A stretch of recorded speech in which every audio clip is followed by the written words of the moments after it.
संतोष देशमुख प्रकरणात धनंजय मुंडेंना सह आरोपी करा। अजितदादा, तुमच्यासाठी परळीवाला महत्त्वाचा आहे का? मनोज जरांगेंचा हल्लाबोल। संतोष देशमुख प्रकरणात फरार आरोपींना अटक करावीच लागणार। वाल्मी कराड सुटेल त्या दिवशी महाराष्ट्रात चाक सुद्धा फिरणार नाही। जामिनाबाबत व्हायरल ऑडिओ क्लिप नंतर जरांगेंचा इशारा। मुख्यमंत्री देवेंद्र फडणवीसांनी भाजपच्या अभिमन्यू पवारांना झापलं। लाडक्या बहिणींच्या विरोधात जाऊ नका, अन्यथा घरी बसावं लागेल। सभागृहात फडणवीस संतापले।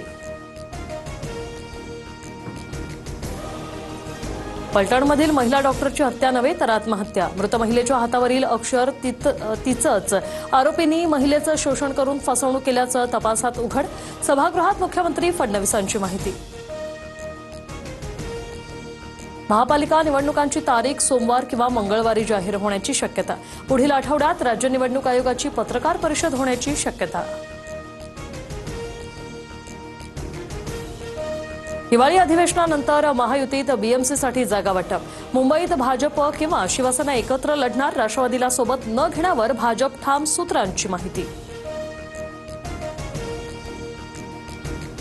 शिंदे गट कडीपत्त्यासारखा, भाजप त्यांना फोडणीपुरता वापरतो आणि खाताना फेकून देतो। शिंदे गटात भांडणं लावून भाजप मजा बघतो, उद्धव ठाकरेंनी डिवचलं।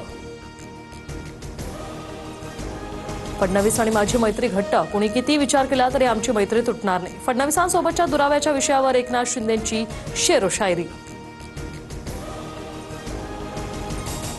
मनसेची ताकद किती? मविया म्हणून तो उमेदवार सर्वांना पसंत आहे का? गण आणि गटाची ताकद किती याचा आढावा घ्या। उद्धव ठाकरेंकडून जिल्हा प्रमुखांना सूचना।